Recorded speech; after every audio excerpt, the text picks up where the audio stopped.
সরকারি চাকরির সকল গ্রেডে অযৌক্তিক ও বৈষম্যমূলক কোটা বাতিল করে কোটা পদ্ধতি সংস্কার করার এক দফা দাবিতে শান্তিপূর্ণ গণপদযাত্রা ও স্মারকলিপি প্রদান করেছেন আন্দোলনরত খুলনা ন্যাশনাল ইউনিভার্সিটি শিক্ষার্থীরা।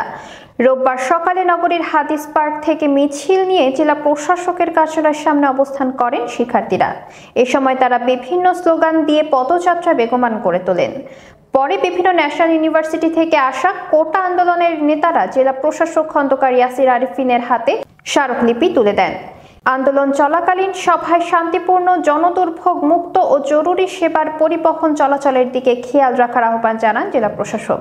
পরে কোটার যৌক্তিক কোনো সমাধান সরকার না দিলে আন্দোলন অব্যাহত রাখার ঘোষণা দেন ন্যাশনাল ইউনিভার্সিটি কোটা আন্দোলনকারী শিক্ষার্থীরা।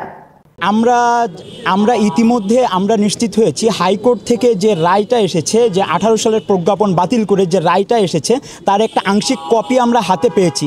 সেখানে যেটা বলা হয়েছে যে সরকার চাইলে কোটার যে শতাংশ আছে সেটা সংস্কার করতে পারে। তো আমাদেরও দাবি এটা।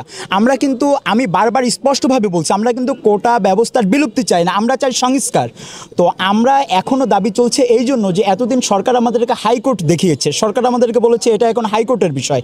তো হাইকোর্টের আংশিক রায় যেহেতু আমরা দেখতে পেয়েছি যে তারা সরকারকে কোটা ব্যবস্থা সংস্কার করার জন্য তারা কিন্তু সরকারকে এখতিয়ার দিয়েছে। তো আমরা যেটা চাই যে সরকারের একটা যৌক্তিক সংস্কার করুক, সরকারের একটা সমাধান করুক। সেই জন্যই আমরা আজকে মাননীয় রাষ্ট্রপতি বরাবর মাননীয় জেলা প্রশাসকের মাধ্যমে আমরা একটা স্মারকলিপি প্রদান করেছি এবং আমরা আশা করি মাননীয় রাষ্ট্রপতি অনতি বিলম্বে সংসদের বিশেষ অধিবেশন ডেকে এই কোটা পদ্ধতির একটা যৌক্তিক সংস্কার করবেন। এখনো পর্যন্ত আমরা কর্মসূচি চূড়ান্ত করিনি আর কি। যতদিন পর্যন্ত আমাদের দাবি আসলে না মানা হবে ততদিন পর্যন্ত আমরা আন্দোলন করে যাব আর কি।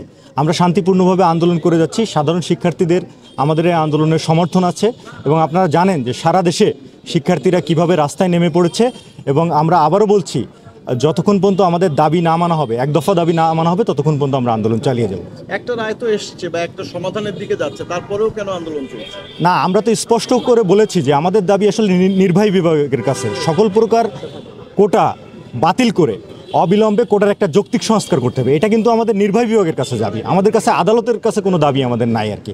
যার ফলে আমাদের দাবি এখনও মানা হয় নাই, কিংবা কোনো সংসদে কোনো অধিবেশনও এখনও ডাকা হয় নাই। সেজন্য আমরা আন্দোলন করে যাচ্ছি এবং এর যৌক্তিক সমাধান না হওয়া পর্যন্ত আমরা আন্দোলন চালিয়ে যাব।